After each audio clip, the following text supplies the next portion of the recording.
Hello everyone, welcome back to Ever Study Classes. So guys, आज इस session में हम फाइनल रिवीजन करने वाले हैं मार्केटिंग मैनेजमेंट का। इसमें हम कुछ इंपॉर्टेंट टॉपिक्स को डिस्कस करेंगे जो फ्रीक्वेंटली एग्जाम्स में पूछे जाते हैं। इसके अलावा उनसे रिलेटेड कुछ प्रीवियस ईयर क्वेश्चंस को भी हम डिस्कस करेंगे ताकि आपकी जो एग्जाम की प्रैक्टिस है वो अच्छे से हो जाए। सो स्टार्ट करते हैं हमारा आज का ये discussion on marketing management revision. Ever Study Classes के कोर्सेज अवेलेबल हैं फॉर एग्जाम प्रिपरेशन। आप इन कोर्सेज को चेकआउट कर सकते हो on Ever Study Classes website as well as on the app. कुछ इंपॉर्टेंट टॉपिक्स को हम सबसे पहले डिस्कस करेंगे इस पर्टिकुलर सेशन में जिसमें हमारे पास है इंट्रोडक्शन टू द मार्केटिंग। इसके अलावा मार्केटिंग ओरिएंटेशंस को हम डिस्कस करेंगे, marketing mix, classification of products, pricing decisions, non conventional distribution, personal selling, consumer behaviour and service marketing. So इनसे रिलेटेड जो इंपॉर्टेंट क्वेश्चंस एग्जाम में पूछे जाते हैं उनको हम यहाँ पर डिस्कस करेंगे। सो स्टार्ट करते हैं डिस्कशन ऑफ दिस टॉपिक्स। सबसे पहले समझेंगे कि मार्केटिंग का मतलब क्या होता है। मार्केटिंग बेसिकली क्या है? मार्केटिंग एक ऐसी एक्टिविटी है जिसमें एक मार्केटर कस्टमर्स की जो नीड्स हैं, जो वांट्स हैं, उसको आइडेंटिफाई करता है। उन नीड्स एंड वांट्स को सेटिस्फाई करने के लिए प्रोडक्ट एंड सर्विसेज ऑफर करता है। तो बेसिकली इन सिंपल वर्ड्स हम कहें तो यही मार्केटिंग है। Marketing is all about identifying the needs and wants of the consumers, making product and services to satisfy those needs and wants. और इन नीड्स एंड वांट्स को हमें सेटिस्फाई करना है बाय मैनेजिंग अवर प्रॉफिटेबल कस्टमर रिलेशनशिप, यानी कि हमें अपने कस्टमर के साथ जो हमारी रिलेशनशिप है उसे अच्छे से मैनेज करना है और ये रिलेशनशिप हमारी प्रॉफिटेबल भी होनी चाहिए। बिकॉज अल्टीमेटली हमारा जो पर्पस है वो क्या है? वो प्रॉफिट कमाना है। लेकिन ये प्रॉफिट हम कैसे कमाएंगे? कस्टमर्स की नीड्स एंड वांट्स को सेटिस्फाई करते हुए और उनके साथ एक अच्छी रिलेशनशिप डेवलप करके, और इसी को बेसिकली हम मार्केटिंग बोलते हैं। ठीक है, तो मार्केटिंग में दो तरह के हमारे पास कंसेप्ट होते हैं, traditional concept and modern concept. Traditional concept की बात करें तो ट्रेडिशनल कंसेप्ट में जो एक मार्केटर है उसका फोकस सिर्फ और सिर्फ प्रोडक्ट के ऊपर रहता है। हम यहाँ पर कस्टमर के अकॉर्डिंग नहीं चलते हैं। जो प्रोडक्ट हम बनाते हैं उसी को सेल करने की कोशिश करते हैं। अल्टीमेट गोल जो मार्केटर का है वो प्रॉफिट को मैक्सिमाइज करना है। राइट, प्रमोशनल एक्टिविटीज यहाँ पर काफी कम करी जाती हैं और ये एक पुश मार्केटिंग की टाइप है। पुश मार्केटिंग क्या होती है? जहां पर हमने एक प्रोडक्ट बनाया और अब हम उस प्रोडक्ट को किसी तरह से सेल करने की कोशिश कर रहे हैं टू द कंज्यूमर्स। कंज्यूमर की क्या नीड्स हैं, क्या वांट्स हैं, उस पर हम ध्यान यहाँ पर नहीं दे रहे हैं। यानी कि सेंटर में हमारे पास यहाँ पर क्या है? हमारा खुद का प्रोडक्ट। इसका ऑपोजिट होता है modern concept of marketing. Modern concept में जो हमारा फोकस है वो कस्टमर के ऊपर हो जाता है। यानी कि कस्टमर्स की जो नीड्स एंड वांट्स हैं उनको समझते हुए हम प्रोडक्ट को तैयार करेंगे। अल्टीमेट गोल मॉडर्न कंसेप्ट में मार्केटर का रहता है कस्टमर सेटिस्फेक्शन। ये एक पुल मार्केटिंग की टाइप है। पुल मार्केटिंग का मतलब है कि हम इस तरह से प्रोडक्ट को बनाएंगे कि कस्टमर खुद हमारे पास आए, हमें कस्टमर को अप्रोच ना करना पड़े। कस्टमर खुद हमारे पास कब आएगा?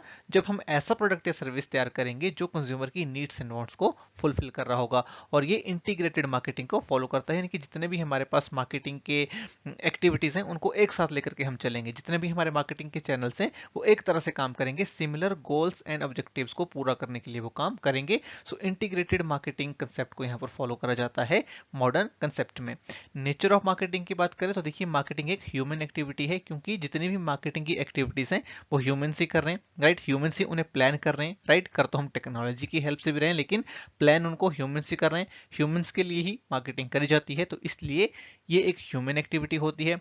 कंज्यूमर ओरिएंटेड है, कंज्यूमर की नीड्स एंड वांट्स के हिसाब से हम चलेंगे।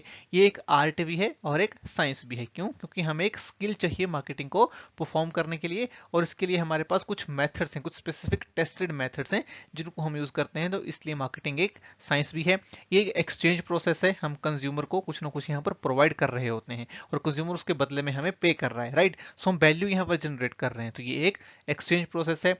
कस्टमर से ही मार्केटिंग स्टार्ट होती है, कस्टमर पे ही एंड होती है, क्योंकि हम स्टार्ट कहां से कर रहे हैं? कंज्यूमर की नीड्स एंड वांट समझ रहे हैं। राइट, उसी के अकॉर्डिंग हम प्रोडक्ट बनाएंगे। अल्टीमेट पर्पस क्या है? कंज्यूमर को सेटिस्फाई करना।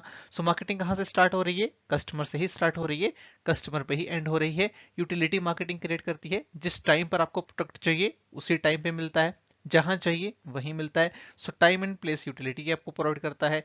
एक गोल ओरिएंटेड एक्टिविटी है मार्केटिंग। हम सबसे पहले एक गोल सेट करके चल रहे होते हैं। राइट, और बिजनेस का एक गाइडिंग एलिमेंट है मार्केटिंग। आप कोई भी बिजनेस कर रहे हो, जब तक आप उसकी मार्केटिंग नहीं करोगे बिजनेस सक्सेसफुल नहीं होगा।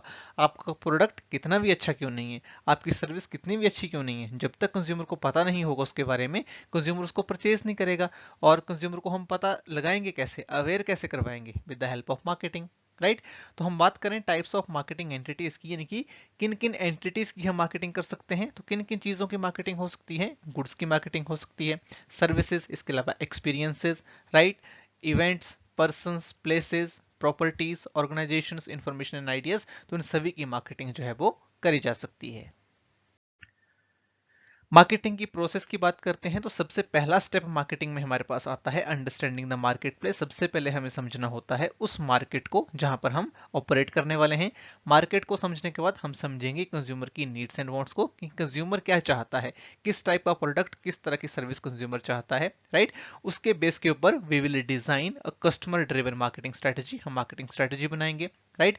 After that we will construct an integrated marketing program, हमारा प्रोडक्ट, प्राइस, प्लेस, प्रमोशन, इन सभी को हम डिजाइन करेंगे, राइट। प्रोडक्ट को डिजाइन करेंगे, उसके बेस के ऊपर हम प्राइस को डिटरमाइन करेंगे, वी विल डिसाइड कि हमें किस तरह से प्रोडक्ट को डिस्ट्रीब्यूट करना है, कैसे उसे प्रमोट करना है। तो एक इंटीग्रेटेड मार्केटिंग प्रोग्राम बनाया जाएगा, right. Next step is build profitable relationship and create delight. हम एक रिलेशनशिप क्रिएट करनी है कस्टमर के साथ, profitable relationship by selling our product, और डिलाइट क्रिएट करना है। अब डिलाइट का क्या मतलब होता है, जब कंज्यूमर की एक्सपेक्टेशन से बेटर हम परफॉर्म करते हैं, राइट, तो उसको हम बोलते हैं consumer delight. And then last step is capture value from customer to create profit and customer equity. तो हम वैल्यू यहाँ पर कैप्चर करेंगे, कस्टमर इक्विटी यहाँ पर क्रिएट करेंगे, यानी कि कंज्यूमर हमारे लिए लॉयल हो जाना चाहिए over the period of time, right. So this is the process of marketing. अगर हम फंक्शंस की बात करें मार्केटिंग की, तो तीन तरह से हम डिवाइड कर सकते हैं मार्केटिंग के फंक्शंस को। Exchange functions, physical and distribution functions and facilitating functions. तो एक्सचेंज फंक्शंस में हमारे पास आ जाता है बाइंग एंड सेलिंग, जितनी भी बाइंग एंड सेलिंग हम करते हैं। फिजिकल एंड डिस्ट्रीब्यूशन फंक्शंस में we have transportation and storage. और फैसिलिटेटिंग फंक्शंस में जो फंक्शंस हमें मार्केटिंग की एक्टिविटीज को परफॉर्म करने में हेल्प करते हैं, उसमें आएगा standardization and grading, financing, risk taking and marketing information को कलेक्ट करना, राइट। इसके अलावा एक टर्म हमारे पास यहाँ पर होती है मार्केटिंग में, जिसको बोला जाता है marketing myopia. Now what is this marketing myopia? Marketing myopia का मतलब होता है कि हम शॉर्ट टर्म सोचते हैं, हम लॉन्ग टर्म गोल्स को इग्नोर कर देते हैं। तो एक मार्केटर क्या करता है, कई बार वो सिर्फ शॉर्ट टर्म प्रॉफिट के बारे में सोच रहा है कि हम क्या करें, किसी तरह से अपने प्रोडक्ट को सेल कर दें टू द कंज्यूमर। जो प्रोडक्ट की क्वालिटी है उसको भी इग्नोर कर दिया, कंज्यूमर की क्या नीड्स हैं उसको भी इग्नोर कर दिया, डिमांड क्या है, कंज्यूमर किस तरह से सेटिस्फाई होगा, इन सभी चीजों को इग्नोर करके सिर्फ शॉर्ट टर्म प्रॉफिट के बारे में सोचना, इसको बोला जाता है मार्केटिंग मायोपिया, ठीक है। और इस टर्म को कॉइन किया था थियोडोर लेविट ने 1960 में। अब हम बात करेंगे ओरिएंटेशन ऑफ द मार्केटिंग। तो इसको हम मार्केटिंग कंसेप्ट्स, मार्केटिंग फिलोसफीज भी बोलते हैं। तो सबसे पहले हमारे पास आता है production concept. So production concept क्या कहता है? सो देखो बच्चे, प्रोडक्शन कंसेप्ट कहता है कि कंज्यूमर उन प्रोडक्ट्स को खरीदेगा जो मार्केट में वाइडली अवेलेबल होंगे, कम कॉस्ट पे अवेलेबल होंगे, यानी कि उनका प्राइस कम है, राइट। तो हम प्राइस कम कब कर पाएंगे, वाइडली अवेलेबल कब करवा पाएंगे, जब हम मास प्रोडक्शन करेंगे। तो प्रोडक्शन कंसेप्ट कहता है कि मास प्रोडक्शन हमें प्रोडक्ट्स की करनी है, एफिशिएंसी हमें अचीव करनी है, लो कॉस्ट अचीव करनी है, सो दैट हम कम प्राइस के ऊपर प्रोडक्ट को प्रोवाइड करवा पाएंगे कंज्यूमर को, और वाइडली अवेलेबल हमारा प्रोडक्ट हो। तो ये फिलॉसफी कहती है कि वही प्रोडक्ट मार्केट में बिकेगा जो वाइडली अवेलेबल होगा और सस्ता होगा। इसके बाद नेक्स्ट जो कंसेप्ट आया वो है प्रोडक्ट कंसेप्ट। प्रोडक्ट कंसेप्ट ने कहा कि जी नहीं, जो प्रोडक्ट मार्केट में अवेलेबल है वो हर प्रोडक्ट नहीं बिक जाएगा, प्रोडक्ट वही बिकेगा जिसकी क्वालिटी बेटर होगी। कंज्यूमर उस प्रोडक्ट को खरीदेगा जिसकी क्वालिटी बेटर होगी, जिसकी परफॉर्मेंस अच्छी होगी, जिसमें फीचर्स इनोवेटिव होंगे, राइट। तो ये करने के लिए हमें क्या करना पड़ेगा, कंटिन्यूअस इंप्रूवमेंट्स करनी पड़ेंगी अपने प्रोडक्ट्स में। इसके बाद आया सेलिंग कंसेप्ट। सेलिंग कंसेप्ट ने कहा कि सिर्फ क्वालिटी प्रोवाइड करने से कुछ नहीं होता, बहुत सारी कंपनीज हैं जो क्वालिटी प्रोवाइड कर रही हैं। तो हमें क्या करना है, हमें करनी है promotional activities at the large scale, और हमें कंज्यूमर को परसुएड करना पड़ेगा। जब तक हम कंज्यूमर को परसुएड नहीं करेंगे वो हमारा प्रोडक्ट नहीं खरीदेगा, ये कहा सेलिंग कंसेप्ट ने। इसके बाद हमारे पास आया मार्केटिंग कंसेप्ट। मार्केटिंग कंसेप्ट ने कहा कि जी नहीं, परसुएड नहीं कंज्यूमर को करना है, कंज्यूमर को समझना है हमें, राइट। कंज्यूमर को हम कब समझेंगे, जब उसकी नीड्स एंड वांट्स का हमें पता होगा। तो सेंस एंड रिस्पॉन्ड फिलोसफी भी इसको कहा जाता है। कस्टमर ओरिएंटेड ये एक फिलोसफी होती है, क्योंकि हम सेंस करते हैं कि कंज्यूमर की नीड्स एंड वांट्स क्या हैं, उसके अकॉर्डिंग फिर रिस्पॉन्ड करते हैं। और 4 पिलर्स होते हैं हमारे मार्केटिंग कंसेप्ट के, market focus, customer orientation, coordinated marketing and profitability. तो हमें कंज्यूमर की नीड्स एंड वांट्स को समझना है, उसके अकॉर्डिंग एक्ट करना है, ये मार्केटिंग कंसेप्ट ने कहा। और इसके बाद हमारे पास आता है societal marketing concept. Societal marketing concept ने कहा कि सिर्फ कंज्यूमर की नीड्स एंड वांट्स को समझ करके उसको सेटिस्फाई कर देना, प्रॉफिट कमा देना, ये काफी नहीं है। हमें ओवरऑल सोसाइटी का भी यहाँ पर ध्यान देना है। हमें प्रॉफिट्स तो कमाने हैं, हमें कंज्यूमर की नीड्स एंड वांट्स को सेटिस्फाई तो करना है, लेकिन ह्यूमन वेलफेयर का भी हमें ध्यान रखना है। ओवरऑल जो हमारा एनवायरनमेंट है, जो हमारी सोसाइटी है, हमें उसे ध्यान में रखना है। और 3P फिलॉसफी के ऊपर जो है वो काम करती है सोसाइटल मार्केटिंग कंसेप्ट। 3Ps मतलब प्रॉफिट, पीपल एंड प्लेनेट। हमें अपने प्रॉफिट का भी ध्यान रखना है, हमें पीपल यानी कि ओवरऑल सोसाइटी का भी ध्यान रखना है, और ओवरऑल जो हमारा प्लेनेट है, जो एनवायरनमेंट है, उसका भी ध्यान रखना है। Next is marketing mix. देखिए मार्केटिंग मिक्स ये जो टर्म थी, इसको पॉपुलराइज करा था नेल एच वार्डन ने, तो इन्होंने कॉइन करा इस पर्टिकुलर टर्म को। इसके बाद मार्केटिंग मिक्स में हमारे पास आते हैं 4 P's ऑफ मार्केटिंग। तो 4 P's ऑफ मार्केटिंग में क्या क्या आता है, product, price, place and promotion. और 4 P's ऑफ मार्केटिंग को दिया था ई जेरोम मैकार्थी ने। सो बच्चे ये जो नेम्स हैं ये आपने याद रखने हैं। इसके बाद हमारे पास आया 7 P's ऑफ मार्केटिंग, जिसको हम सर्विस मार्केटिंग मिक्स भी बोलते हैं। इसमें प्रोडक्ट, प्राइस, प्लेस, प्रमोशन के साथ साथ अटैच हो गया people, process and physical evidence, और इसको दिया है बूम्स एंड बिटनर ने। 4 P's ऑफ सोशल मार्केटिंग इसके बाद हमारे पास आते हैं, जिसमें हमारे पास आता है public, partnership, policy and posting. Then we have 4 C's of marketing, इसमें हमारे पास है consumer, value, cost, convenience and communication. इसको रॉबर्ट एफ लॉटोवन ने दिया है।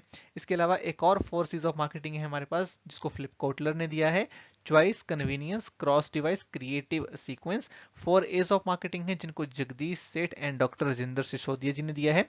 ये है हमारे पास acceptability, accessibility, affordability and awareness. And apart from this we have 5 C's of marketing as well, जिसमें हमारे पास आएगा customer, company, collaborators, competitors and climate. और ये जो 4 हमारे 5 C's ऑफ मार्केटिंग है, ये बेसिकली हमारे एक्सटर्नल एनवायरनमेंट को एनालाइज करते हैं। हम प्रोडक्ट्स की क्लासिफिकेशन की अगर बात करें तो दो तरह के बेसिकली हमारे पास प्रोडक्ट्स होते हैं, कंज्यूमर प्रोडक्ट्स जिनको यूज करते हैं हमारे फाइनल कंज्यूमर्स, एंड कंज्यूमर्स, और दूसरे आते हैं हमारे इंडस्ट्रियल प्रोडक्ट्स जिनको यूज करा जाता है इंडस्ट्रीज में। सो इंडस्ट्रियल प्रोडक्ट्स में क्या आता है, जैसे कि materials and parts, capital items, supplies, business services. इसमें जो भी बिजनेस सर्विस हम प्रोवाइड करते हैं, जैसे कि मेंटेनेंस सर्विस होती है मशीनरी की, मशीनरी हो गई, इक्विपमेंट्स हो गया, प्लांट हो गया, तो ये सारे क्या हैं, हमारी इंडस्ट्रियल प्रोडक्ट्स हैं। कंज्यूमर प्रोडक्ट्स की बात करें तो इनको दो तरह से हम डिवाइड कर सकते हैं, on the basis of durability and on the basis of shopping efforts involved. If I talk about on the basis of durability, we have two types of products, durable products जो काफी लंबे time तक चलते हैं, right, and non durable products जो लंबे time तक नहीं चलते हैं। और शॉपिंग एफर्ट्स के बेस के ऊपर हम बात करें, so we have convenience products, we have shopping products, we have speciality products and we have unsought goods. So convenience products में अगर हम बात करें, सो कन्वीनियंस प्रोडक्ट्स वो प्रोडक्ट्स होते हैं जिन्हें हम फ्रीक्वेंटली बाई करते हैं, इमीडिएटली बाई करते हैं, मिनिमम कंपैरिजन करते हैं, और बाइंग एफर्ट जो है वो काफी कम हमारा रहता है। तो कन्वीनियंस प्रोडक्ट्स में हमारे डेली जो नीड्स के प्रोडक्ट्स होते हैं बेसिकली वो आते हैं। तो कौन कौन से प्रोडक्ट्स होते हैं कन्वीनियंस प्रोडक्ट्स में, तो इसमें हमारे पास आता है स्टेपल प्रोडक्ट्स, जैसे कि इसमें हमारे आ जाएंगे राइस, सॉल्ट, शुगर, जिनको हम फ्रिक्वेंटली रूटीन बेसिस के ऊपर बाय करते हैं without giving any thought to it. Next हमारे आते हैं इंपल्स प्रोडक्ट। इंपल्स प्रोडक्ट वो प्रोडक्ट्स होते हैं जिन्हें हम अनप्लान्ड तरीके से खरीद लेते हैं, जैसे कि आप मार्केट में गए राइस खरीदने के लिए, लेकिन वहां आपने आइसक्रीम देखी और आपने आइसक्रीम खरीद ली, तो ये क्या है, इंपल्सिव बाइंग है, राइट। इसके अलावा इमरजेंसी प्रोडक्ट्स होते हैं। इमरजेंसी प्रोडक्ट्स जैसे कि बारिश लगी है, आपने रेनकोट खरीद लिया, आपने अम्ब्रेला खरीद लिया, आप बीमार हुए, आपने दवाई खरीद ली, तो ये क्या है, इमरजेंसी प्रोडक्ट्स। इसके अलावा आते हैं डिलीवरी प्रोडक्ट्स, वो प्रोडक्ट्स जनरली जिनको कस्टमर के घर तक डिलीवर करा जाता है, जैसे कि आपको डेली बेसिस के ऊपर जैसे मिल्क जो है वो घर तक डिलीवर होता है, तो उसको हम डिलीवरी प्रोडक्ट्स बोल सकते हैं। इसके बाद आते हैं शॉपिंग प्रोडक्ट्स। शॉपिंग प्रोडक्ट्स जिनमें थोड़ा शॉपिंग एफर्ट यहाँ पर कंज्यूमर का लगता है, इसमें आएंगे फैशन प्रोडक्ट्स। फैशन प्रोडक्ट्स जिनको अपीयरेंस के लिए, डिस्टिंक्टिव स्टाइल के लिए हम खरीदते हैं, जैसे कि हम इस शॉपिंग प्रोडक्ट्स में हमारे पास आ जाएगा मोबाइल फोन है, क्लोथ्स हैं, या अदर फैशन गुड्स हैं, राइट। सर्विस प्रोडक्ट्स में ऐसी गुड्स आएंगी जिनमें एक पर्टिकुलर कस्टमर को सर्विस की रिक्वायरमेंट्स होती हैं, जैसे कि आपने टीवी खरीदा, आपने रेफ्रिजरेटर खरीदा, तो आपको सर्विस की रिक्वायरमेंट भी पड़ेगी। इसके अलावा होमोजेनियस प्रोडक्ट्स, होमोजेनियस प्रोडक्ट्स जिनकी जो क्वालिटी है वो सेम होती है, लेकिन प्राइस जो लेवल्स हैं वो अलग अलग हो सकते हैं। हेटेरोजेनियस प्रोडक्ट्स में जो फीचर्स हैं, जो सर्विसेज हैं, वो अलग अलग होती हैं, राइट। जो डिफरेंसेस आपको देखने को मिलते हैं वो होते हैं अदर देन प्राइस, यानी कि प्राइस उनका लगभग सेम रहेगा, राइट, लेकिन जो प्रोडक्ट के फीचर्स हैं, जो सर्विसेज हैं, वो आपको अलग देखने को मिलेंगी। इसके अलावा आते हैं स्पेशलिटी प्रोडक्ट्स। ये वो प्रोडक्ट्स होते हैं जिनको परचेज करने के लिए बाइंग एफर्ट सबसे ज्यादा लगता है। यहाँ पर यूनिक कैरेक्टरिस्टिक्स होती हैं, एक ब्रांड आइडेंटिफिकेशन होती है, जैसे कि लग्जरी कार्स। और अनसॉर्ट प्रोडक्ट्स वो प्रोडक्ट्स होते हैं जिनको कंज्यूमर जनरली खरीदता नहीं है, जैसे कि इंश्योरेंस, जहां पर एफर्ट सबसे ज्यादा करना पड़ता है, राइट। इसके अलावा कि सीसीटीवी कैमरास हैं तो इतने नॉर्मली लोग उनको खरीदते नहीं हैं, या फिर लाइफ इंश्योरेंस है, तो इन सभी गुड्स को हम बोलते हैं अनसाउट गुड्स। बात करेंगे प्राइसिंग डिसीजंस की। सो प्राइस क्या है? सो देखिए, प्राइस एक लौता कंपोनेंट है मार्केटिंग मिक्स का जो कंपनी के लिए रेवेन्यू जनरेट करता है। बाकी जितने भी हमारे कंपोनेंट हैं, प्रोडक्ट, प्लेस, प्रमोशन, इन तीनों में कंपनी कॉस्ट इनकर करती है, सिर्फ प्राइस ही है जो रेवेन्यू जनरेट करके देता है। तो ये बात बच्चे आप यहाँ पर याद रखेंगे। सो कौन कौन से फैक्टर्स हैं जो प्राइसिंग को इन्फ्लुएंस करते हैं? सबसे पहले आएंगे इंटरनल फैक्टर्स। इंटरनल फैक्टर्स जो एक कंपनी के अंदर अराइज होते हैं, जैसे कि cost of the product, company objectives, organisational factors, marketing mix है, product differentiation, top level management, stages of product life, right, brand image and reputation in market, product quality and market share. ये वो factors हैं जो कहीं ना कहीं company के control में होते हैं, राइट। एक्सटर्नल फैक्टर्स की बात करें जो कंपनी के कंट्रोल में नहीं होते हैं, जैसे कि कंपटीटर्स हैं, एक पर्टिकुलर प्रोडक्ट की ओवरऑल डिमांड है, इसके अलावा suppliers of raw materials and other goods, economic conditions क्या हैं, जो कंज्यूमर्स हैं उनका नेचर क्या है, बिहेवियर क्या है, गवर्नमेंट किस तरह की पॉलिसीज बना रही हैं, ethical consideration, code of conduct, और जो सीजनल इफेक्ट्स हैं, ये सारे एक्सटर्नल फैक्टर्स हैं जो एक पर्टिकुलर प्रोडक्ट के प्राइस को इन्फ्लुएंस करते हैं। तो क्या प्रोसेस फॉलो करी जाती है प्राइसिंग के लिए? सबसे पहले डिटरमाइन करना होता है प्राइसिंग का ऑब्जेक्टिव, कि हमारा प्राइसिंग का ऑब्जेक्टिव क्या है। फिर हम डिटरमाइन करेंगे प्रोडक्ट की डिमांड को, कि कितनी डिमांड होगी। फिर हम एस्टिमेट करेंगे कि हमारी कॉस्ट कितनी आएगी, कंपटीटर की कॉस्ट क्या है, प्राइस क्या है, उनके ऑफर्स क्या हैं, ये यहाँ पर एनालाइज करा जाएगा। उसके बाद हम प्राइसिंग मेथड सेलेक्ट करेंगे कि कौन सा प्राइसिंग मेथड हम रखेंगे, एंड एट द एंड हम सेलेक्ट कर लेंगे फाइनल प्राइस को। तो ये एक प्रोसेस है जो फॉलो करी जाती है प्राइसिंग में। Next are the non conventional marketing channels. तो ये भी दो तरह के होते हैं, vertical and horizontal. So vertical channels में जितने भी प्रोड्यूसर्स हैं, होलसेलर्स हैं, रिटेलर्स हैं, वो एक साथ में मिलकर काम करते हैं, राइट। तीन तरह के ये होते हैं, administered, contractual and corporate. Administer में कुछ फर्म्स होती हैं जो मार्केटिंग एक्टिविटीज को कोऑर्डिनेट करती हैं, इसको फॉलो करती हैं companies like Procter and Gamble, PNG. Contractual vertical channel की अगर हम बात करें तो यहाँ पर एक कंपनी अपनी फ्रेंचाइजी दे देती है किसी को, तो उसको बोला जाता है कॉन्ट्रैक्चुअल वर्टिकल चैनल। इसके अलावा है कॉर्पोरेट वर्टिकल चैनल, जहाँ पर एक पर्टिकुलर कंपनी अपने अथोराइज डीलर यानी कि अपने ही स्टोर से प्रोडक्ट को सेल करती है, और इसका एग्जाम्पल है एम्बे। हॉरिजॉन्टल मार्केटिंग सिस्टम की अगर हम बात करें तो इसमें दो या दो से ज्यादा कंपनीज मिलकर के अपने प्रोडक्ट को डिस्ट्रीब्यूट करती हैं एक पर्टिकुलर मार्केट में, या फिर समटाइम्स वो एक इंडिपेंडेंट यूनिट भी इसके लिए बना देते हैं प्रोडक्ट को डिस्ट्रीब्यूट करने के लिए। इसका एग्जांपल में अगर आपको दूं, जैसे कि एप्पल है, तो एप्पल अलाउ करता है स्टारबक्स वाईफाई यूजर्स को कि वो iTunes के ऊपर जो भी म्यूजिक लॉन्च करते हैं उसको वो फ्री ऑफ कॉस्ट डाउनलोड कर सकते हैं। तो इसको बोला जाता है horizontal marketing system. Next is personal selling. Now what is personal selling? Personal selling को हम फेस टू फेस सेलिंग भी बोलते हैं, जिसमें एक पर्टिकुलर पर्सन जो सेल्स पर्सन होता है एक पर्टिकुलर कंपनी का, वो कन्विंस करता है कस्टमर को in buying a product in a face to face meeting. तो जब भी एक पर्सन कस्टमर से फेस टू फेस मीटिंग कर रहा है उसको हम पर्सनल सेलिंग बोलते हैं। तो क्या फीचर्स यहाँ पर होते हैं पर्सनल सेलिंग के? ओरल प्रेजेंटेशन, ये एक ओरल प्रेजेंटेशन होती है, यानी कि आप खुद बता रहे होते हैं कंज्यूमर्स को। Communication mode is direct and face to face conversation होती है। Two way flow of direction होता है, यहाँ पे जो मैसेज है वो टू वे चल रहा होता है, जो कम्युनिकेशन है वो टू वे होती है। एडवर्टाइजिंग में हमने क्या देखा था, कम्युनिकेशन वन वे होती है। पर्सनल सेलिंग में कम्युनिकेशन टू वे होती है। कम्युनिकेशन के ऊपर हाई कंट्रोल होता है सेल्स पर्सन का। जो फीडबैक है वो इमीडिएटली आ जाता है और हाई होता है। ऑडियंस रीच यहाँ पर स्लो होती है, क्योंकि जब आप पर्सनल सेलिंग कर रहे हैं तो एक ही टाइम पर आप बहुत सारे लोगों से कम्युनिकेट नहीं कर सकते। लॉन्ग टर्म रिलेशनशिप यहाँ पर एस्टेब्लिश करना पॉसिबल होता है, और स्पॉन्सर आइडेंटिफिकेशन भी प्रेजेंट होती है, यानी कि कंज्यूमर को पता है कि कौन सी कंपनी है जो उसे प्रोडक्ट सेल यहाँ पर कर रही है। पर्सनल सेलिंग की प्रोसेस बहुत इंपॉर्टेंट है। कौन कौन से स्टेप्स इसमें आएंगे? सबसे पहले आता है प्रोस्पेक्टिंग, यानी कि आप सबसे पहले ढूंढेंगे कंज्यूमर्स को कि हमारे कंज्यूमर्स कौन हो सकते हैं। फिर आएगा प्री अप्रोच, राइट। हम पहले ही हम रिसर्च करेंगे कंज्यूमर्स के ऊपर कि जिससे भी हम मिलने जा रहे हैं उसका एजुकेशनल बैकग्राउंड क्या है, वो किस टाइप का पर्सन काम करता है, तो ये सारी चीजें हम करेंगे प्री अप्रोच में। फिर हम कंज्यूमर को अप्रोच करेंगे उसके प्लेस के ऊपर। फिर प्रेजेंटेशन होगी प्रोडक्ट या सर्विस की। प्रेजेंटेशन जब आप कर रहे होंगे तो कुछ ऑब्जेक्शंस होंगे कंज्यूमर के, उन ऑब्जेक्शंस को यहाँ पर हैंडल करा जाएगा। फिर सेल्स यहाँ पर क्लोज होगी और लास्ट में फॉलो अप होगा, यानी कि सेल्स करने के बाद भी आप कंज्यूमर के टच में रहेंगे। कुछ मिथ्स होते हैं पर्सनल सेलिंग के जो आपको यहाँ पर पता होने चाहिए। तो पर्सनल सेलिंग में कुछ मिस होते हैं कि एनीवन कैन बी बायर। देखिए, तो हर कोई आपका बायर नहीं हो सकता है, आपको पहले डिसाइड करना होगा कि आपका बायर कौन होगा। Price is the most important criteria for buying a product. देखिए, सिर्फ प्राइस ही मोस्ट इंपॉर्टेंट क्राइटेरिया नहीं होता है, आप किस तरह से कंज्यूमर से बात कर रहे हैं, आपका बिहेवियर कैसा है, कितने रिस्पेक्ट से आप बात कर रहे हैं, ये यहाँ पर इंपॉर्टेंट रहेगा। सेम सेल्स टेक्निक फिर वर्क फॉर एवरीवन, तो ये भी एक मिथ होता है। जो सेल्स टेक्निक एक कस्टमर पे वर्क करी वो सभी पे वर्क नहीं करेगी।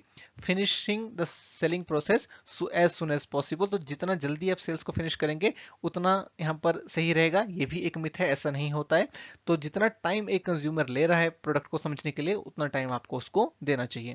तो यहाँ पर देखिए 3 तरह की टर्म्स हमारे पास आती हैं, personal selling, salesmanship and sales management.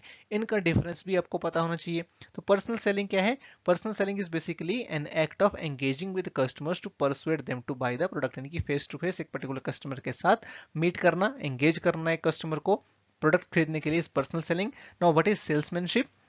Salesmanship basically employed as a sales person. Salesmanship क्या है? एक आर्ट है, एक स्किल है सेलिंग एफर्ट्स को इनिशिएट करने की, तो इसको बेसिकली हम बोलते हैं सेल्समैनशिप। और सेल्स मैनेजमेंट एक एक्ट है जिसमें सेल्स की जितनी भी प्रोसेस होती हैं उनको हम प्लान करते हैं, कंट्रोल करते हैं, डायरेक्ट करते हैं और कोऑर्डिनेट करते हैं। Next is consumers decision making process, इसको हम कंज्यूमर बाइंग प्रोसेस भी बोलते हैं, बहुत ही इंपॉर्टेंट है और इसके सारे स्टेप्स आपको पता होने चाहिए। तो पहले स्टेज इसमें आती है प्रॉब्लम रिकॉग्निशन। जैसे कि फॉर एग्जांपल आपको एक मोबाइल चाहिए, लेट्स सपोज आपको ऑनलाइन पढ़ने के लिए एक मोबाइल चाहिए, तो ये क्या है? ये आपके सामने एक प्रॉब्लम है, एक नीड है। तो सबसे पहले प्रॉब्लम आपको रिकॉग्नाइज करनी पड़ेगी, नीड अपनी रिकॉग्नाइज करनी पड़ेगी। सो नीड क्या है? कि हमें एक मोबाइल फोन चाहिए जिसकी हेल्प से हम ऑनलाइन लर्निंग करेंगे। नेक्स्ट आएगा इन्फॉर्मेशन सर्च, मोबाइल के बारे में फिर आप इन्फॉर्मेशन सर्च करोगे, you will gather the information. तो इन्फॉर्मेशन जब आप सर्च करोगे आपको पता चलेगा बहुत सारे मोबाइल्स अवेलेबल हैं मार्केट में, तो बहुत सारे अल्टरनेटिव्स आ गए। तो अब आप क्या करेंगे? अल्टरनेटिव्स को इवेल्युएट करेंगे, राइट? उनको कंपेयर करेंगे कि कौन सा अल्टरनेटिव आपके लिए बेटर रहेगा। नेक्स्ट स्टेज आएगी परचेज डिसीजन। परचेज डिसीजन में आप एक्चुअल में परचेज करेंगे। और लास्ट स्टेप आएगा पोस्ट परचेज इवेल्युएशन, जहां रिफ्लेक्ट करा जाएगा परचेज के लिए कि जो हमने मोबाइल खरीदा सही किया या गलत किया। और यहाँ पर जब हमें लगता है कि डिसीजन हमने हो सकता है सही नहीं लिया, तो इसको बेसिकली बोलते हैं कॉग्निटिव डिसोनेंस। और याद रखेंगे बच्चे, कॉग्निटिव डिसोनेंस ये पोस्ट परचेज जो हमारा इवेल्युएशन होती है, जो पोस्ट परचेज बिहेवियर होता है, यहाँ पर अकर होता है, राइट? सो कंज्यूमर बिहेवियर को हम बेसिकली 4 कैटेगरीज में यहाँ पर डिवाइड कर सकते हैं बेस्ड ऑन द 2 डायमेंशंस। और ये 2 डायमेंशंस हैं, पहला है डिग्री ऑफ इन्वॉल्वमेंट कि कंज्यूमर कितना इन्वॉल्व है, और दूसरा है perception of significant differences among brands. इसके हिसाब से हम कंज्यूमर बिहेवियर को 4 तरह से डिवाइड कर सकते हैं। पहला है complex buying behaviour. Complex buying behaviour हमें वहां देखने को मिलता है जहां पर एक कंज्यूमर की जो इन्वॉल्वमेंट है वो हाई होती है और ब्रांड्स के बीच जो डिफरेंसेस हैं वो भी काफी ज्यादा सिग्निफिकेंट होते हैं, राइट? तो यहाँ पर कंज्यूमर की इन्वॉल्वमेंट काफी ज्यादा होती है, एक्सटेंसिव प्रॉब्लम सॉल्विंग यहाँ पर कंज्यूमर को करनी पड़ती है, हाईली इन्वॉल्व कंज्यूमर होता है इस पर्टिकुलर परचेज डिसीजन में, क्योंकि महंगा डिसीजन भी ये होता है, यानी कि काफी पैसे यहाँ पर खर्च होते हैं। और यहाँ पर economic as well as psychological risk होता है। फॉर एग्जाम्पल घर खरीदना है, कार खरीदनी है, तो यहाँ पर सिग्निफिकेंट डिफरेंसेस भी आपको देखने को मिलेंगे और कंज्यूमर भी हाईली इन्वॉल्व होगा। सेकंड आएगा डिसोनेंस रिड्यूसिंग बाइंग बिहेवियर। ये वो बाइंग बिहेवियर होता है जहां पर एक कंज्यूमर की जो इन्वॉल्वमेंट है वो हाई होती है। हाई इन्वॉल्वमेंट क्यों होती है? क्योंकि अगेन जो इकोनॉमिक रिस्क है वो ज्यादा है, महंगे प्रोडक्ट्स होते हैं, लेकिन ब्रांड्स में सिग्निफिकेंट डिफरेंस आपको यहाँ पर देखने को नहीं मिलते हैं या फिर काफी मिनिमल डिफरेंसेस होते हैं। एग्जाम्पल के तौर पर अगर आपको फ्लोर टाइल्स खरीदनी है या फिर आपको फर्नीचर खरीदना है या एक डायमंड रिंग खरीदनी है, तो इनमें बहुत ज्यादा डिफरेंस नहीं है, लेकिन क्योंकि इकोनॉमिक रिस्क इन्वॉल्व है, पैसा काफी ज्यादा लग रहा है, तो कंज्यूमर की इन्वॉल्वमेंट हाई हो जाती है। अब बात करेंगे सर्विस मार्केटिंग की। तो सबसे पहले समझते हैं कि एक सर्विस होती क्या है। देखिए, सर्विस क्या है? Something which is intangible in nature and providing value to the consumer. तो कोई एक्टिविटी हो सकती है, कोई बेनिफिट हो सकता है, कोई सेटिस्फेक्शन हो सकती है which is offered for sale, या फिर उसे प्रोवाइड करा जा रहा है in connection with the sale of good, उसे बेसिकली हम सर्विस बोलते हैं। तो एक सर्विस की मेनली चार कैरेक्टरिस्टिक्स होती हैं। सबसे पहले है इंटेंजिबिलिटी, यानी कि हम सर्विस को देख नहीं सकते, it can not be touched, viewed, handled, smelt और टेस्टेड, राइट। तो एक पर्टिकुलर सर्विस को हम देख नहीं सकते, उसको छू नहीं सकते, राइट। सेकंड आती है हेट्रोजेनिटी। हेट्रोजेनिटी का मतलब है वेरिएबिलिटी, यानी कि हर सर्विस यूनिक होती है, स्टैंडर्डाइज नहीं होती है, इनकंसिस्टेंट होती है, राइट। जैसे कि मान लो आप एक पर्टिकुलर रेस्टोरेंट में गए, आपने वहां से बर्गर लिया, तो पॉसिबिलिटी है कि जो बर्गर है उसकी क्वालिटी तो हर बार सेम है, लेकिन जो स्टाफ आपसे बिहेव कर रहा है वहां पर वेरिएशंस हैं, इसी को बोला जाता है हेट्रोजेनिटी। पर्शेबिलिटी, पर्शेबिलिटी का मतलब है कि सर्विस को आप स्टोर करके नहीं रख सकते। एक सर्विस है, उसको वो जनरेट आपने करी तो उसको उसी टाइम पे कंज्यूम करना पड़ेगा, उसको आप स्टोर करके नहीं रख सकते। नेक्स्ट है इनसेपरेबिलिटी। इनसेपरेबिलिटी का मतलब है कि जो प्रोडक्शन है और कंजम्पशन है वो सेम टाइम के ऊपर हो रही होती है, जो सर्विस प्रोवाइडर है उससे आप सर्विस को अलग नहीं कर सकते, राइट। तो ये इनसेपरेबल नहीं होता, इसको हम बोलते हैं इनसेपरेबिलिटी। तो ये फोर मेन कैरेक्टरिस्टिक्स होती हैं सर्विसेज की। बात करें टाइप्स ऑफ सर्विसेज की, सो मेनली हम सर्विसेज को दो कैटेगरीज में डिवाइड कर सकते हैं, कोर सर्विसेज और सप्लीमेंट्री सर्विसेज। कोर सर्विसेज होती हैं जो प्राइमरी पर्पस होता है एक ट्रांजेक्शन का, जैसे फॉर एग्जांपल आप ट्रैवल कर रहे हैं एरोप्लेन से, तो जो ट्रांसपोर्टेशन है वो क्या है, वो कोर सर्विस है। लेकिन उसके साथ आपको जो फूड मिल रहा है, जो सर्विस मिल रही है एक एरोप्लेन में, वो उसको हम क्या बोलेंगे, that are supplementary services, right. इसके अलावा एक कंसेप्ट हमारा आता है सर्विस मार्केटिंग में, जिसको हम बोलते हैं सर्विस मार्केट ट्रायंगल। इसमें तीन प्लेयर्स बेसिकली होते हैं, कंपनी, कस्टमर एंड प्रोवाइडर्स। तो इस तरह से देखिए एक ट्रायंगल फॉर्म होता है, राइट। तो यहाँ पर तीन प्लेयर्स आ जाते हैं, company, customer and employees, right. तो इस तरह से हम बोलते हैं सर्विस ट्रायंगल। तो इसमें तीन तरह की मार्केटिंग होती है। एक्सटर्नल मार्केटिंग, एक्सटर्नल मार्केटिंग होती है कंपनी और कस्टमर्स के बीच में, राइट। जो भी हमारी कंपनी है, राइट, वो कस्टमर के साथ जब इंटरेक्ट कर रही है तो इसको बेसिकली हम बोलते हैं एक्सटर्नल मार्केटिंग। इंटरनल मार्केटिंग होती है जब कंपनी इंटरेक्ट कर रही होती है अपने एम्प्लॉयज के साथ में, जो भी मार्केटिंग रिलेटेड इंफॉर्मेशन एक्सचेंज हो रही है कंपनी और एम्प्लॉयज के बीच में, इसको हम बोलेंगे इंटरनल मार्केटिंग। और इसके अलावा इंटरेक्टिव मार्केटिंग ये होती है कंपनी के जो एम्प्लॉयज हैं और जो कस्टमर है इनके बीच में। तो यहाँ पर क्या होगी, इंटरेक्टिव मार्केटिंग, जिसको मोस्ट इंपॉर्टेंट रिलेशनशिप बोला जाता है। It is also known as moment of truth और क्रिटिकल इंसिडेंट, बिकॉज अल्टीमेटली आप किस तरह की सर्विस प्रोवाइड कर रहे हैं किसके ऊपर डिपेंड करेगा, how your employees are behaving with the customers. So various topics को हम डिस्कस कर चुके हैं और अब हम डिस्कस करेंगे कुछ क्वेश्चंस को। तो हमारा अब ये क्विज टाइम है जिसमें हम कुछ प्रीवियस क्वेश्चंस को प्रैक्टिस करेंगे ताकि आपकी जो प्रैक्टिस है वो अच्छे से हो जाए। So the question is geographical pricing differentials include which of the following। So देखिए इस क्वेश्चन में हमें यहाँ पर कुछ प्राइसिंग मेथड्स दिए हुए हैं और हमें यहाँ पर बताना है कि जियोग्राफिकल प्राइस डिफरेंशियल्स कौन कौन से हैं, यानी कि ऐसे कौन कौन से प्राइसिंग मेथड्स हैं जिनको सेट करने का जो बेस है वो कहीं ना कहीं जियोग्राफिकल एरिया जो है वो होता है। तो हमें यहाँ पर ऑप्शंस दिए गए हैं, FOB फैक्ट्री प्राइसिंग यानी कि free on board factory pricing, zone pricing, loss leader pricing, postage stamp pricing and basin point pricing. तो देखिए जो हमारी free on board factory pricing है ये एक जियोग्राफिकल प्राइसिंग है, क्योंकि यहाँ पर कंपनीज क्या करती हैं कि जब तक शिप नहीं हुआ है प्रोडक्ट, वहां तक की कॉस्ट को वो खुद बियर करते हैं, उसके बाद की जो सारी कॉस्ट है वो कस्टमर के ऊपर डाल दी जाती है। जोन प्राइसिंग जियोग्राफिकल एरिया के ऊपर होती है, राइट। जो पोस्टेज स्टैम्प प्राइसिंग है हमारी, ये भी हमारी जो है वो एक जियोग्राफिकल प्राइस डिफरेंशियल है, राइट। बेसिकली इसमें होता क्या है कि एक एवरेज प्राइस हर कंज्यूमर पे करता है, तो होता क्या है कि जो नियर बाई होता है कंज्यूमर, उसको जो है वो कई बार ज्यादा प्राइस पे करना पड़ जाता है और जो दूर होता है उसको कई बार कम प्राइस पे करना पड़ जाता है, क्योंकि एवरेज प्राइसेस सभी पे कर रहे हैं। बेसिंग पॉइंट प्राइसिंग यहाँ पर भी एक बेस जो है वो बना लिया जाता है based on the geographical area.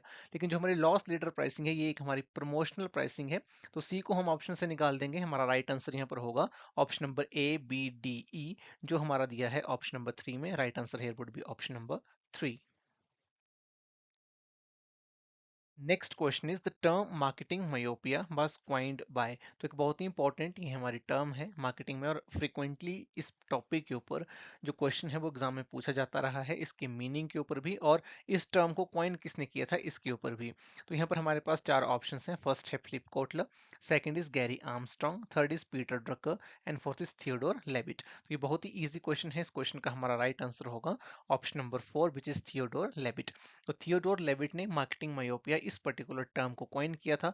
Marketing myopia का मतलब होता है जब एक कंपनी, एक मार्केटिंग मैनेजर जो है वो लॉन्ग टर्म पिक्चर को जो है वो देख नहीं पाता है, राइट, और शॉर्ट साइटेड रहता है, यानी कि शॉर्ट टर्म के ऊपर फोकस करते हैं, शॉर्ट टर्म सेल्स जनरेट करने के ऊपर फोकस करते हैं, लॉन्ग टर्म प्रॉफिट मेकिंग के ऊपर उनका फोकस होता नहीं है। तो इस पर्टिकुलर फिनोमिना को हम मार्केटिंग मायोपिया कहते हैं। So right answer here would be option number 4।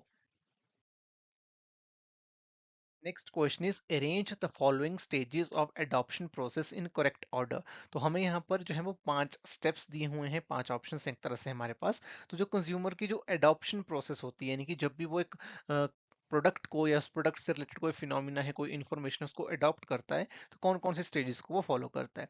तो यहाँ पर देखिए हमारे पास ऑप्शंस हैं interest, awareness, trial, evaluation and adoption. तो देखिए सबसे पहले होता क्या है, जब भी एक पर्टिकुलर कंपनी मार्केट रिलेटेड जो इन्फॉर्मेशन है या फिर प्रोडक्ट रिलेटेड जो इन्फॉर्मेशन है उसको कम्युनिकेट करती है, तो सबसे पहले क्या होता है, जो कंज्यूमर है वो अवेयर होता है, राइट। अवेयरनेस उसमें जो है वो सबसे पहले आती है। जब अवेयरनेस आ जाती है एक पर्टिकुलर प्रोडक्ट को लेकर के, तो इंटरेस्ट उसके बाद जो है वो जनरेट होता है, राइट। प्रोडक्ट की अवेयरनेस आई, उसके बेस के ऊपर जो है वो इंटरेस्ट जनरेट हो रहा है। जब इंटरेस्ट कंज्यूमर का जनरेट हो जाएगा, सो ऑब्वियसली उसके बाद वो क्या करेगा, सबसे पहले उसने वो अवेयर हुआ, फिर इंटरेस्ट जो है वो उसका जनरेट होता है। इसके बाद then consumer will try the product, उसके बाद sorry not trial but consumer will evaluate the product. जब कंज्यूमर इवेल्युएट कर लेगा, राइट, बहुत सारे अल्टरनेटिव्स को इवेल्युएट करेगा, तो उसके बेस के ऊपर वो ट्रायल करेगा उस प्रोडक्ट को। If particular consumer is choosing one product, let's suppose at the evaluation stage उसके पास 3 प्रोडक्ट आए, एक A, B and C. Let's suppose उसने ए को चूज किया, so now they are going to, consumers are going to try that particular product and अगर trial में उनको अच्छा लग जाता है, they will ultimately adopt the product। so हमारी राइट सीक्वेंस यहाँ पर हो रही है बी ए डी सी ई जो दी गई है हमारे ऑप्शन नंबर 4 में। Right answer here would be option number 4। Next question is arrange the following steps of new product development in sequential order. तो यहाँ पर न्यू प्रोडक्ट डेवलपमेंट जो प्रोसेस है उसको हमें सीक्वेंस में लगाना है, राइट। सो थोड़ा सा चेंज करके यहाँ पर इस प्रोसेस को दिया गया है। जनरली जो स्टेप्स हम बुक्स में पढ़ते हैं उससे हट करके थोड़ा सा यहाँ पर वर्डिंग को चेंज किया गया है। तो इस क्वेश्चन को हम यहाँ पर सॉल्व करेंगे। जो ऑप्शंस हमारे पास यहाँ पर दिए गए हैं वो आप देखिए, वो है product development, feasibility analysis, concept development and testing, identifying prospective customers and idea generation. तो न्यू प्रोडक्ट डेवलपमेंट में हमारा जो फर्स्ट स्टेप है यहाँ पर वो क्या होता है, that is obviously idea generation. हम सबसे पहले आइडिया को जनरेट करेंगे, राइट। आइडिया अगर हमारा जनरेट हो गया है, अगर इस इन पर्टिकुलर जो हमारे यहाँ पर स्टेप्स दिए गए हैं इनके हिसाब से अगर हम देखें, सो आइडिया जनरेशन के बाद सेकंड हम क्या करेंगे, हम ये देखेंगे कि इस आइडिया को अगर हम लेके चलते हैं मार्केट में, तो हमारे प्रोस्पेक्टिव कस्टमर्स कौन हो सकते हैं, who will buy our products, right. तो उसके बाद फिर जो कंसेप्ट हमने डेवलप किया है, हमें ये पता चल गया है कि हमारे प्रोस्पेक्टिव कस्टमर्स कौन हो सकते हैं। हम कंसेप्ट को डेवलप करेंगे, हम कंसेप्ट को टेस्ट करेंगे, राइट। फिर हम फिजिबिलिटी एनालिसिस करेंगे, जिसको हम कह सकते हैं कि एक तरह से मार्केट एनालिसिस हम करेंगे कि मार्केट में हमारे प्रोडक्ट को कौन खरीदने वाला है, हमारा ओवरऑल मार्केट क्या होगा, हमारी फाइनेंसिस हम कहाँ से लेकर के आएंगे, हमारी टेक्निकल चीज़ें क्या रहेंगी, टेक्निकल फिजिबिलिटी को हम चेक करेंगे। तो फिजिबिलिटी एनालिसिस होगा और एंड में हमारा जो प्रोडक्ट है उसको हम डेवलप करेंगे। सो ये हमारी प्रोसेस रहेगी based on these steps E D C B and A, और ये दी है हमारे यहाँ पर ऑप्शन नंबर 3 में E D C B A. So right answer would be option number 3। Next question is which of the following methods belong to the category of demand और market based pricing। so demand और market based pricing जो है वो कौन कौन सी होती है वो हमें यहाँ पर बताना है इस क्वेश्चन में। ऑप्शंस में अगर हम देखें तो हमारे पास है surge pricing, premium pricing, what the traffic can bear pricing, discount pricing and parity pricing. So अब देखिए कैटेगरी हमें बतानी है डिमांड और market based pricing. So demand और मार्केट बेस्ड प्राइसिंग होती क्या है, एक ऐसी प्राइसिंग टेक्निक जहां पर जो बेस्ड ऑन डिमांड है, यानी कि जैसे जैसे डिमांड फ्लक्चुएट हो रही है उसके हिसाब से हम प्राइस को सेट करेंगे, या मार्केट की डिमांड के बेस के ऊपर हम प्राइस को सेट करेंगे। तो देखो जो सर्ज प्राइसिंग है, सर्ज प्राइसिंग इज बेसिकली जब हमारी डिमांड काफी ज्यादा है, बहुत पीक कर रही है, हम प्राइस को बढ़ा देंगे। सर्ज प्राइसिंग इज डिमांड और market based pricing. Second is premium pricing. So premium pricing में हम करते क्या है, हम कंपटीटर से ज्यादा प्राइस जो है वो सेट करते हैं, तो कि हम ताकि हमारा जो प्रोडक्ट है वो प्रीमियम लगे। So this is also demand और market based pricing. Then what the traffic and bear pricing, again it is a demand और मार्केट बेस्ड प्राइसिंग, कि जो ट्रैफिक बियर कर सकती है, यानी कि बहुत ज्यादा डिमांड हमारे प्रोडक्ट की हो रखी है, उस टाइम पर जो कंज्यूमर बियर कर सकते हैं, हम उस लेवल की प्राइसिंग को सेट करेंगे, राइट। तो ये जो है बेसिकली तीन जो हमारी प्राइसिंग है, ये डिमांड और मार्केट बेस्ड प्राइसिंग है, right. Discount pricing and parity based pricing ये हमारी इस क्राइटेरिया में नहीं आएगी। डिस्काउंट प्राइसिंग हमारी एक प्रमोशनल प्राइसिंग है, और पैरिटी प्राइसिंग में हम कंपटीटर्स के अकॉर्डिंग प्राइस सेट करते हैं, तो ये भी मार्केट बेस्ड और डिमांड बेस्ड प्राइसिंग नहीं है। सो इस क्वेश्चन का हमारा राइट आंसर होगा option number 3, which is A, B and C only. Next question is arrange the following steps of buyer decision making. So buyer decision making के steps को हमें यहाँ पर सीक्वेंस में लगाना है। बहुत ही इजी ये क्वेश्चन है एंड फ्रीक्वेंटली आस्क्ड क्वेश्चन है एग्जाम्स में। तो देखिए यहाँ पर सबसे पहले हमारा कौन सा स्टेप आता है, the first step in the consumer decision making process is the need recognition. First of all एक कंज्यूमर को अपनी नीड को रिकॉग्नाइज करना है, प्रॉब्लम को रिकॉग्नाइज करना है, that what kind of product और सर्विस दे वांट। जब नीड रिकॉग्नाइज हो जाएगी, हमारा जो सेकंड स्टेप है that would be information search. हम उसके बाद इंफॉर्मेशन सर्च करेंगे, राइट। एक प्रोडक्ट हमें चाहिए, अब उसके बेस के ऊपर उसकी जो इन्फॉर्मेशन है उसको हम सर्च करने का काम करेंगे। इन्फॉर्मेशन सर्च करने के बाद जो भी हमारे पास अल्टरनेटिव्स आएंगे हम उनको इवेल्युएट करेंगे। Then we will take purchase decision and last would be post purchase behaviour. So right sequence here would be C, A, B, D and E, जो यहाँ पर दी हुई है हमारे ऑप्शन नंबर 2 में। Right answer would be option number 2। Next question is extending an existing brand name to a new forms, colors, sizes or flavors of an existing product category is। तो इस question में देखिए पूछा जा रहा है कि अगर हम एग्जिस्टिंग ब्रांड नेम्स को नया फॉर्म, कलर, साइज और फ्लेवर्स में जो है वो लेकर के जाते हैं in the existing product category, तो उसको हम क्या बोलेंगे, को branding, line extension, brand extension या फिर ब्रांड स्पॉन्सरशिप। तो देखिए इस तरह की स्ट्रेटेजी को बोला जाता है line extension. Right answer here would be option number 2। यहाँ पर आपने कंफ्यूज नहीं होना in the brand extension. Brand extension ये कब होता है, जब हम डिफरेंट प्रोडक्ट कैटेगरीज में जाते हैं। यहाँ पर बोला जा रहा है एग्जिस्टिंग प्रोडक्ट कैटेगरीज में, so that is the line extension. अगर हम डिफरेंट प्रोडक्ट्स कैटेगरी में जाते हैं that would be brand extension. इसका मैं आपको एग्जांपल दूं तो जैसे कि न्यू फॉर्म्स, कलर, साइजेस की अगर हम बात करें, जैसे कि कोलगेट है तो कोलगेट टोटल है, कोलगेट हर्बल है, right. So that is a form of line extension, क्योंकि एग्जिस्टिंग प्रोडक्ट कैटेगरी में ही हम जा रहे हैं। That is a toothpaste, right. So this is the line extension. Next question is online company CEO one sets. तो यहाँ पर देखिए एक स्टेटमेंट दी गई है और बोला गया है कि एक ऑनलाइन कंपनी के सीईओ ने एक बार कहा था कि we want to make money when people use our devices, not when they buy our devices. What type of products pricing strategy is this? देखिए यहाँ पर बोला जा रहा है कि एक ऑनलाइन कंपनी का जो सीईओ है उसने कहा कि हम जो है वो तब पैसा बनाते हैं जब लोग हमारे डिवाइसेस को यूज करते हैं, तब नहीं जब हम अपने डिवाइसेस जब वो हमारी डिवाइसेस को खरीदते हैं, राइट। यानी कि एक कंज्यूमर है उसने प्रोडक्ट को परचेज किया, बाई किया, तो सीईओ जो है यहाँ पर कह रहे हैं कि हम उस टाइम पर पैसा नहीं बनाते, हम पैसा कब बनाते हैं जब इस प्रोडक्ट का यूज होता है, कंजम्पशन होती है। तो अगर इस तरह का सिचुएशन है, कंपनी जब प्रोडक्ट को जो कंज्यूमर है वो प्रोडक्ट को यूज कर रहा है, तब कंपनी को ज्यादा अर्निंग हो रही है कंपेयर टू जब एक कंज्यूमर ने प्रोडक्ट को बाई किया है। तो इस तरह की स्ट्रैटेजी को कौन सी प्राइसिंग स्ट्रैटेजी हम बोलते हैं, राइट। सो ऑप्शंस यहाँ पर दिए गए हैं, product line pricing, optional product pricing, captive product pricing and by product pricing. तो इस तरह की प्राइसिंग को हम कहते हैं captive product pricing. Captive product pricing में होता क्या है, जो हमारे एंसिलरी प्रोडक्ट होते हैं किसी भी प्रोडक्ट के साथ, उनसे हम ज्यादा कमाते हैं, राइट। यानी कि आपने एक पर्टिकुलर जो प्रोडक्ट है वो सेल किया, अब उसके साथ जो बाकी प्रोडक्ट हैं, जो डिवाइसेस उसके साथ आपको यूज करनी पड़ेंगी, उनसे आप ज्यादा कमा रहे हैं। अब मैं एक सिंपल एग्जांपल के लिए आपको बताऊं कि अगर आपने लैपटॉप खरीदा, राइट, तो लैपटॉप के साथ फिर जो बाकी चीजें आपको चाहिए, लेट्स सपोज आपको प्रिंटर चाहिए, इसके अलावा आपको बाकी कोई डिवाइसेस चाहिए जो लैपटॉप के साथ में यूज हो रही हैं, तो इनसे जो है वो ज़्यादा एक कंपनी कमा रही है, तो इस तरह के प्रोडक्ट, इस तरह की प्राइसिंग को हम कैप्टिव प्राइसिंग जो है वो बोलते हैं। इसमें जो मेन प्रोडक्ट होता है उसका प्राइस लो कंपनी चार्ज करती है, और जो एंसिलरी प्रोडक्ट्स होते हैं उनके हाई प्राइसेस जो हैं वो होते हैं।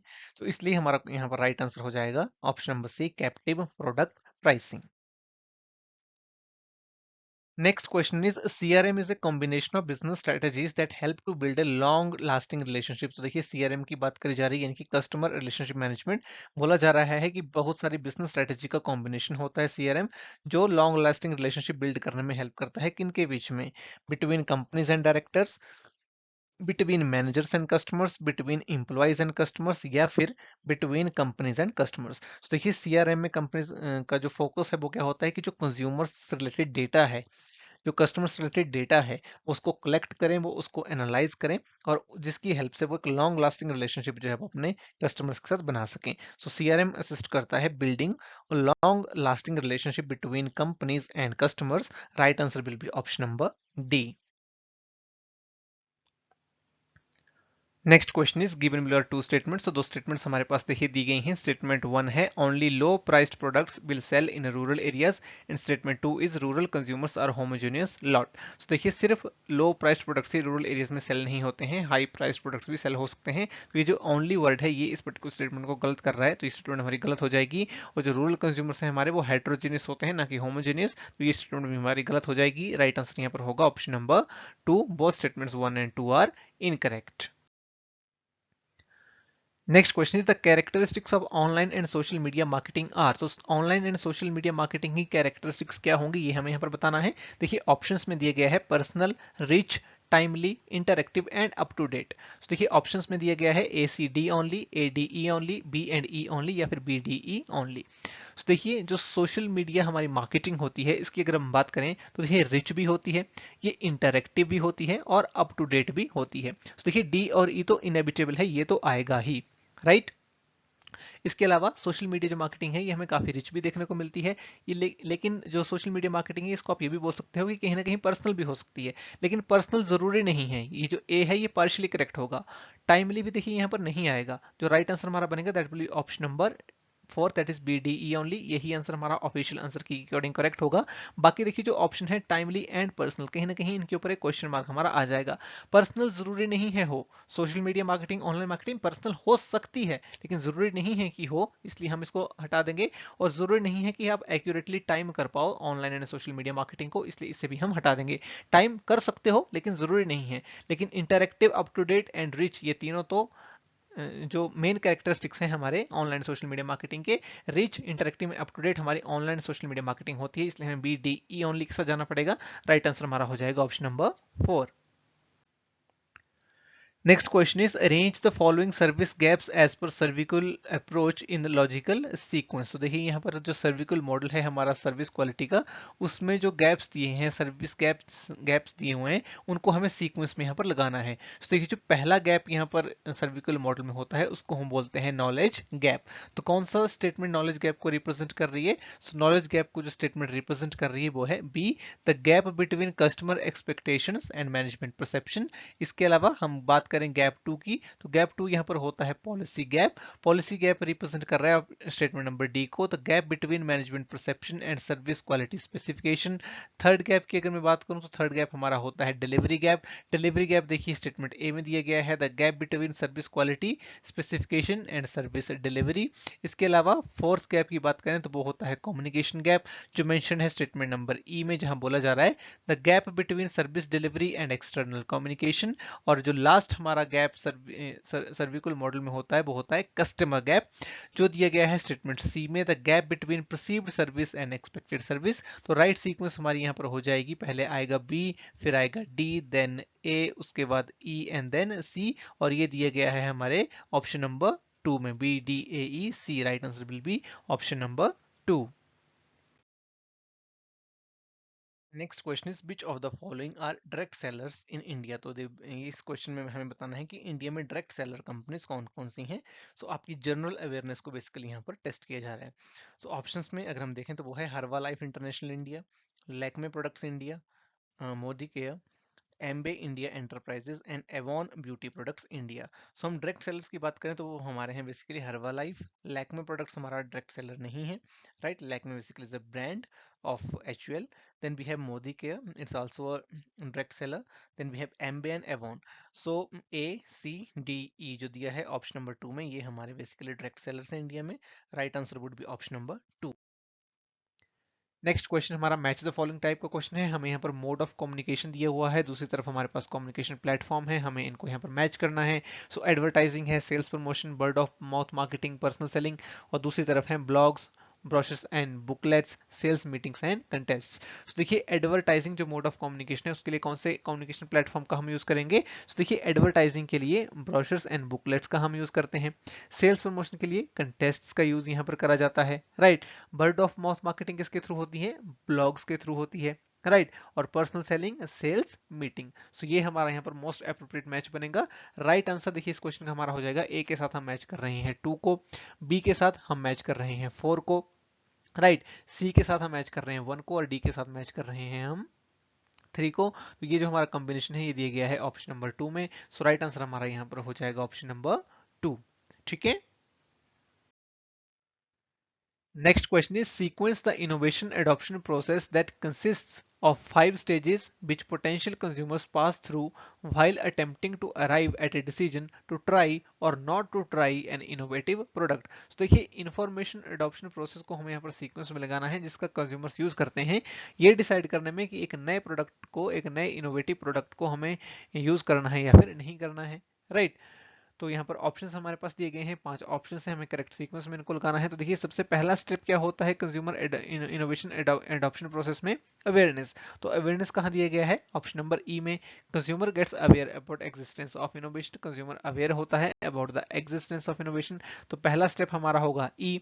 Next step will be consumer becomes interested in the innovative product. तो सेकंड जो हमारा स्टेप होता है वो होता है इंटरेस्ट। थर्ड होता है ट्रायल। तो पहले हम क्या करेंगे, पहले मेंटल ट्रायल लेते हैं प्रोडक्ट का। तो consumers undertakes a mental trial of the innovation, then option number B हमारा आएगा। मेंटल ट्रायल लेने के बाद कंज्यूमर्स को रियल में ट्राई करेगा, कंज्यूमर्स ट्राइज द इनोवेशन, और लास्ट ऑप्शन हमारा आएगा option number C, consumer decides to use the innovation repeatedly. तो कंज्यूमर ट्रायल लेने के बाद अगर वो सेटिस्फाई हो जाएगा वो बार बार उस इनोवेशन को यूज करेगा। तो लास्ट स्टेप हमारा आएगा ऑप्शन नंबर सी। तो करेक्ट सीक्वेंस जो हमारी बनेगी that will be option number 4। सो ये था हमारा आज का सेशन जिसमें हमने मार्केटिंग के कुछ इंपॉर्टेंट टॉपिक्स को डिस्कस किया, साथ में कुछ प्रीवियस ईयर क्वेश्चंस को भी हमने प्रैक्टिस किया। आई होप आपको ये लेक्चर काफ़ी पसंद आया होगा, इनसे आपकी जो एग्जाम की प्रैक्टिस है वो काफ़ी अच्छे से हुई होगी और ये काफ़ी हेल्पफुल लेक्चर था आपके लिए। Thanks for joining, wish you all the very best.